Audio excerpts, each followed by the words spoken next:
जय श्री हरि, जय सीताराम। माता शबरी की कथा। शबरी का जिक्र तो आपने रामायण के दौरान सुना, जाना और पढ़ा ही होगा। आइए आज जानते हैं उनके बारे में विस्तार से। शबरी श्री राम की परम भक्त थी, जिन्होंने राम को अपने झूठे बेर खिलाए थे। शबरी का असली नाम शमणा था। वह भील समुदाय के शब्बर जाति से संबंध रखती थी। इसी कारण कालांतर में उनका नाम शबरी पड़ा। उनके पिता भीलों के मुखिया थे। शमणा का विवाह एक भील कुमार से तय हुआ था। विवाह से पहले कई सौ पशु बलि के लिए लाए गए, जिन्हें देखकर शमणा बड़ी आहत हुई। यह कैसी परंपरा, न जाने कितने बेजुबान और निर्दोष जानवर की हत्या की जाएगी। इसी कारण शबरी विवाह से एक दिन पूर्व भाग गई और दंडकारण्य वन में पहुंच गई।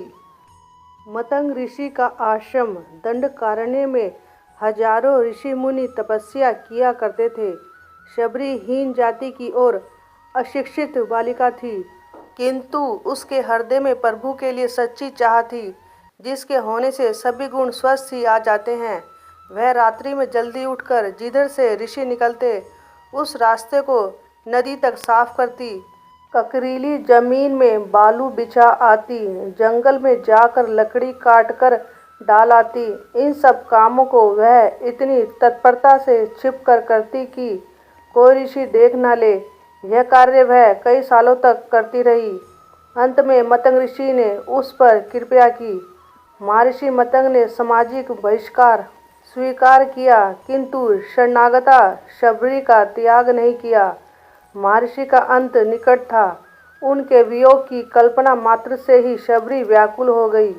महर्षि ने उसे निकट बुलाकर समझाया, बेटी, धैर्य से कष्ट सहन करती हुई साधना में लगी रहना। प्रभु राम एक दिन तेरी कुटिया में अवश्य आएंगे। प्रभु की दृष्टि में कोई दीनहीन और अस्पृश्य नहीं है। वे तो भाव के भूखे हैं और अंदर की प्रीति पर रिझते हैं।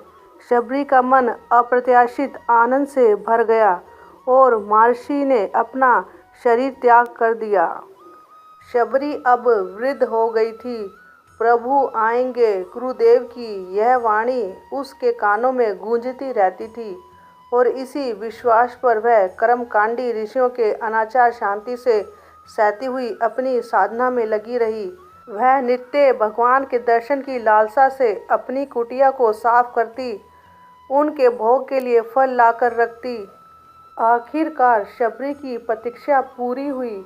अभी वह भगवान के भोग के लिए मीठे मीठे फलों को चखकर और उन्हें धोकर दोनों में सजा ही रही थी कि अचानक एक वृद्धा ने उसे सूचना दी, शबरी, तेरे राम भ्राता सहित आ रहे हैं। वृद्ध के शब्दों ने शबरी में नवीन चेतना का संचार कर दिया। वह बिना लपूट लिए हड़बड़ी में भागी। श्री राम को देखते ही वह निहाल हो गई और उनके चरणों में लौट गई। देह की सुध भूलकर वह श्री राम के चरणों को अपने आंसू जल से धोने लगी। किसी तरह भगवान श्री राम ने उसे उठाया। अब वह आगे आगे उन्हें मार्ग दिखाती अपनी कुटिया की ओर चलने लगी। कुटिया में पहुंचकर उसने भगवान के चरणों को धोकर उन्हें आसन पर बिठाया। फलों के दोने उनके सामने रख दिए। अपने तोड़े हुए मीठे बेर राम को दिए। राम ने बड़े प्रेम से वे बेर खाए और लक्ष्मण को भी खाने को कहा। लक्ष्मण को झूठे बेर खाने में संकोच हो रहा था। राम का मन रखने के लिए उन्होंने बेर उठा तो लिए, लेकिन खाए नहीं। तभी बेर देखकर मुंह बनाते हुए लक्ष्मण ने कहा, भैया, ये बेर झूठे हैं, इन्हें आप कैसे खा सकते हैं? भगवान ने जवाब दिया, लक्ष्मण, ये झूठे नहीं बल्कि बहुत मीठे हैं।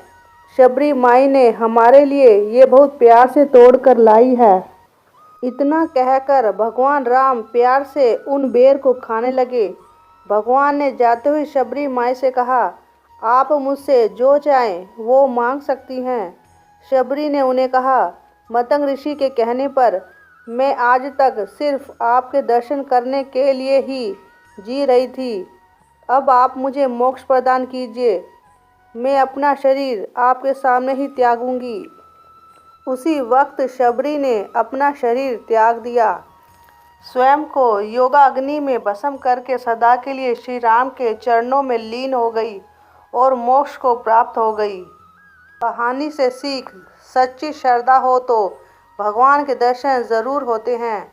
अगर वीडियो अच्छी लगे तो चैनल को लाइक सब्सक्राइब करके बेल आइकन पर क्लिक करके ऑल पर क्लिक करें।